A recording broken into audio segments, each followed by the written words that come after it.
গাজায় ইসরায়েলি হামলা ও বেসামরিক মানুষের ওপর চলমান বর্বরতার প্রতিবাদে ১২ এপ্রিল বাংলাদেশ ছিল বিক্ষোভ স্লোগানে উত্তাল।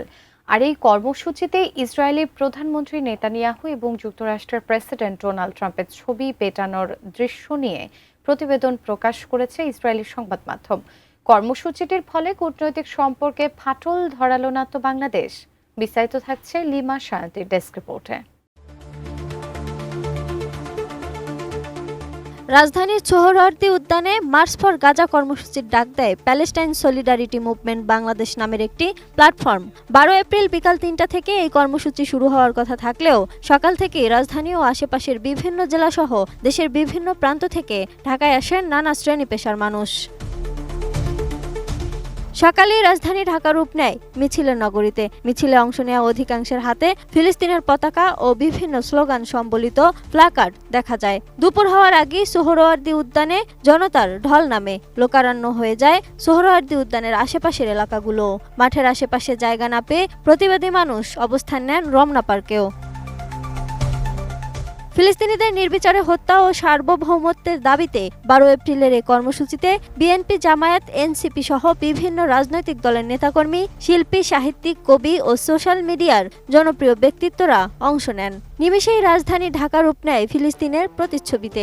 দলমত নির্বিশেষে সবাই এক কাতারে দাঁড়িয়ে ফিলিস্তিনের পক্ষে ও ইসরায়েলি আগ্রাসনের বিরুদ্ধে গর্জে ওঠেন। টানা সপ্তমবারের মতো বেস্ট টিস্যু পেপার ব্র্যান্ড হিসেবে স্বীকৃতি পেয়েছে বসুন্ধরা টিস্যু। আর এই কর্মসূচিতেই ট্রাম্প ও নেতানিয়াহুর ছবি পেটানোর খবর ইসরায়েলি মিডিয়া সহ বিভিন্ন গণমাধ্যমে এসেছে। ১২ এপ্রিল রাজধানীর সোহরাওয়ার্দী উদ্যানে লাখো মানুষ এই কর্মসূচিতে অংশ নেন। সমাবেশে সারা দেশ থেকে আগত লক্ষাধিক জনতা সোহরাওয়ার্দী উদ্যানে বাংলাদেশের জাতীয় পতাকার পাশাপাশি ফিলিস্তিনের পতাকা নিয়ে অংশ নেন। কর্মসূচিতে অংশ নেওয়া অনেকে মার্কিন প্রেসিডেন্ট ডোনাল্ড ট্রাম্প, ইসরায়েলের প্রধানমন্ত্রী বেনিয়ামিন নেতানিয়াহু ও ভারতের প্রধানমন্ত্রী নরেন্দ্র মোদির বিরুদ্ধে ইসরায়েলকে সমর্থনের অভিযোগে রক্তমাখা কুশপুতুল নিয়ে হাজির হয়েছিলেন। আবার নেতানিয়াহু ও ট্রাম্পের ছবিতে পেটানোর দৃশ্য দেখা গেছে। বাংলাদেশের এই মার্চ ফর গাজা কর্মসূচির খবর উঠে এসেছে আন্তর্জাতিক বিভিন্ন গণমাধ্যমে। এমনকি ইসরায়েলের গণমাধ্যম টাইমস অব ইসরায়েলেও প্রচার করেছে বিক্ষোভের এই খবর।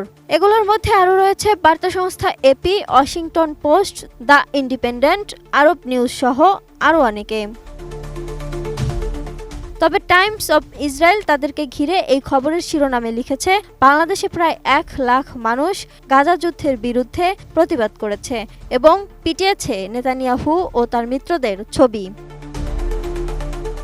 ওই প্রতিবেদনে আরও লেখা হয়েছে, গাজায় ইসরায়েলের হামলার নিন্দা জানাতে বাংলাদেশের রাজধানীতে হাজার হাজার বিক্ষোভকারী র্যালি করেছে, আর তাদের সঙ্গে ছিল কয়েকশো ফিলিস্তিনি পতাকা।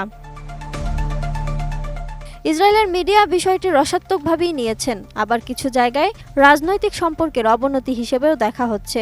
ট্রাম্প নেতানিয়াহুর বছরের পর বছর গভীর মিত্রতা ছিল, বিশেষ করে ইরান বিরোধী অবস্থানে, জেরুজালেম ইস্যুসহ ওবামা বিরোধিতায়ও। তাই বাংলাদেশের এমন কর্মসূচিকে আন্তর্জাতিক রাজনৈতিক সম্পর্কে বড় চির হিসেবেই দেখছে বিশ্লেষকরা। Lima Sayanti, desk report, ATN news.